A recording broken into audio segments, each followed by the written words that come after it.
What's going on, guys? So in today's video, I'm going to be going over the gear that I wear on my runs. So how we're going to do this is we're going to go from head to toe. So the first things first, the hats. I usually like to wear hats every time I go out on my runs.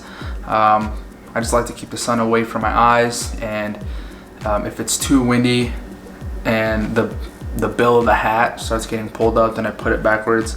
But if it's super hot, then I just keep it forward because I don't want that little tan line, which, you know, it's kind of embarrassing, but it is what it is. So the hats that I wear are from this brand called, I believe it's called Cieli, I don't know. It's a Canadian brand. These two hats that I have right here are their Go caps, these two. They're very lightweight. I know they have a lot of running hats that are a little bit thicker. I like these ones because they're breathable, and they have like a slight stretch to them. And the one that I just got for the winter time, coming up when it gets colder, is their Go cap, but it's lined with Polar Tech, so it has that fleece inside. Can't wait to use this. The other hat I also have is a Nike one. It's black, just normal black Nike one that I have. It's in the wash right now. So just know that if you guys are gonna go get a hat, just make sure that it's lightweight, not too heavy. Don't get a trucker hat. Just look up running hats on Google and it's gonna definitely pop up so that you can get yourself one. And I'll link the link to these hats down below. So going down the list, it's gonna be t-shirts, right? The brand that I usually go with and that I wear a lot of is NFQ. It's a veteran owned brand, which is pretty dope. But they have these, what is it? 80-20, so 80% cotton, 20% polyester type of shirts, and they're very lightweight, so they're very cool, and they fit the body nice. I also have a couple of their shirts that are older that I cut. I also have a couple shirts that are older that I've cut on the sides, so it's kind of like a little tank top that I use when it's super hot out and I don't want to get that farmer's tan. You can even also look at running shirts. They're going to be a little bit more pricey because of the material that they're made of, and it's definitely going to be better for running. But just any lightweight cool t-shirt, mostly either blended by cotton and polyester or a tri-blend, would be perfect. And then for the next one, it's going to be shorts, but under that, the underwear, I don't want to show you guys my underwear, but I use the Nike Pro. For the shorts, I have this short. It is from the brand Janji, Janji. Yeah, it's like made with polyester. These shorts are very lightweight. This is what I used in the 49K.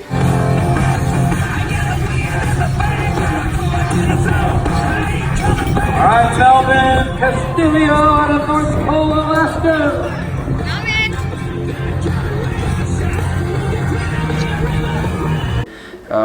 And I liked it because it literally feels like you're wearing just underwear. And this is also lined with like a brief style underwear. So it's pretty nice. I really like it. And if I don't have shorts that have the brief under it, then the other pair that I have are some NFQ shorts. These are also, I believe these are their hyperactive shorts. These are very lightweight, and there's a stretch to them too. And you know, I pair these with the Nike Pro, and it feels like the Janji shorts where there's pretty much nothing on you when you run. And these ones come with pockets, those ones don't. So it's really up to you on what kind of shorts you want, if you want pockets or not.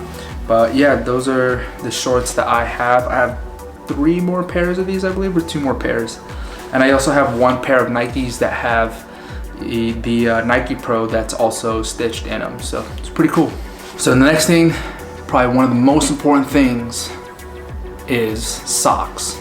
So I had just ordered socks from this brand called Roque. I believe they're based out of Europe. And the cool thing about those socks is that they are actually made from recycled plastic that they got from the ocean. And I'm waiting for those to come in, got to test them out, but pretty excited for that. But as of right now, I am wearing these Darn Tough hiking socks. They're made out of wool. And just let you guys know that if you guys do plan on running or working out, I would highly recommend to stay away from the Nike socks or any socks that's 100% cotton. They will mess up your feet, they will keep moisture in, and if you're going on long runs, then blisters will happen. So the socks I would prefer is anything with merino wool or any type of wool. These ones are from Darn Tough. I also have a pair from, what's that brand called? Smart Wool. Smart Wool, that's the very good brand too. And these are my ankle socks that I got from this brand called Features. I probably put maybe 30 to 40 miles on these already, and they feel good when I wear them. Socks definitely do make a difference in your, not running ability, but your comfortability whenever you run. Also, I almost forgot. So when it's a little bit windy, it's a little bit colder, then I tend to have a little windbreaker on me. And the type of windbreaker that I have is the Cotopaxi one. It's a very, very lightweight, very cool, and that's something that I tend to wear, especially out here in North Dakota when winds could reach up to 25 to 30 mile an hour winds. So Cotopaxi has some very, very good windbreakers, and so does, you know, Nike, Adidas. So it's very personal preference. It's up to you on what brand you guys want to get. The next thing we're going to talk about is the water source. So I know I went over my running vest briefly. This is a Rob Carr Nathan vest.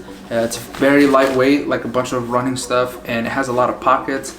Inside here you can put a water bladder if you're going on your longer runs.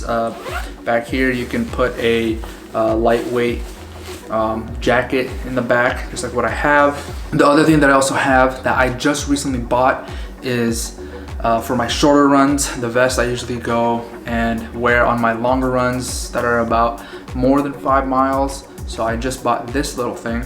Boom, this thing right here. It's a small water bottle. I believe it's like 12 ounces or something like that. I don't know, but this thing goes in here, and then fill it with water, and you put your hand through. Boom, and it also has a like little reflective thing, and then you just tighten it up, and then you're good to go. And you get to run with this on. It's kind of weird at first, but you definitely get used to it. The cool thing about this, and the reason why I got it, is because I could put my key in here for the house, and I could fit my iPhone 10, I believe it's a 10, iPhone 11, I don't know, this one, and it just fits perfectly in here with my key and then my card. Then boom. It is kind of awkward at first because you have weight on one hand, but you get used to it. This is definitely handy on those runs where it's pretty warm out and you don't want to, you know, carry a bottle with you the whole time, or carry this big vest with you just for a little 3 to 5 mile run. So highly recommend this. So one of the last things that I will be talking about is the thing that you need the most: running shoes. People ask me all the time, hey Mel, what type of running shoes should I buy? Should I get Nike? Should I get Adidas? Should I get Saucony? Blah, blah, blah, blah, blah. Honestly, I'm gonna set it straight. It's personal preference. But if I would recommend a shoe, it would be Hoka. So the Hokas that I have right now is a Hoka Rincons. These are a lightweight race shoe, training shoe, very, very, very comfortable. The one that I had before this was the Clifton 6. That's even way more comfortable. And well, what I have inside, since I have kind of flat feet, is I have these insoles called Easy Feet that I got on Amazon. Had thousands of reviews and they've been working well. I've probably put just over 150 miles on these, and they're holding up pretty well. They're kind of getting, you know, banged up at the bottom, but yeah, these are super comfortable, lightweight. I'll actually get you the specs for that, just so that you guys know how light this is. Okay, so for the Rincons, it weighs 7.70 ounces and it has a 5mm heel to toe drop. The stability on this is neutral and the cushion is balanced. This will cost you around $115. It's definitely worth it. I truly believe that if you invest in good running shoes that will last you a good amount of time, then I would definitely buy it. And just for G-Wiz knowledge, I will tell you guys how heavy the Clifton 6 is, which is the ones that I had before, and it is 9 ounces with the same heel drop of 5 millimeters, neutral, and the cushion is balanced. Yeah, so those are the 2 shoes that I highly recommend for people that are trying to get into running, that have knee problems, that have flat feet. These are very, very comfortable. At the end of the day, it is personal preference, and it's up to you on what shoe and what brand you want to roll with. So yeah, that's pretty much everything what I have for my runs, my workouts. If you guys have any questions on any of these products, just hit me up on my Instagram or just put a comment down below. And yeah, I hope everyone is staying safe. I know the world's going crazy right now. Check that, not the world, America's going crazy right now. Just be safe out there, and hopefully we could all, unite as, one human race, and just, spread the peace, love, unity, and respect to all my rave heads out there. So anyways, be safe out there, guys. I'll see you guys in the next one. Peace.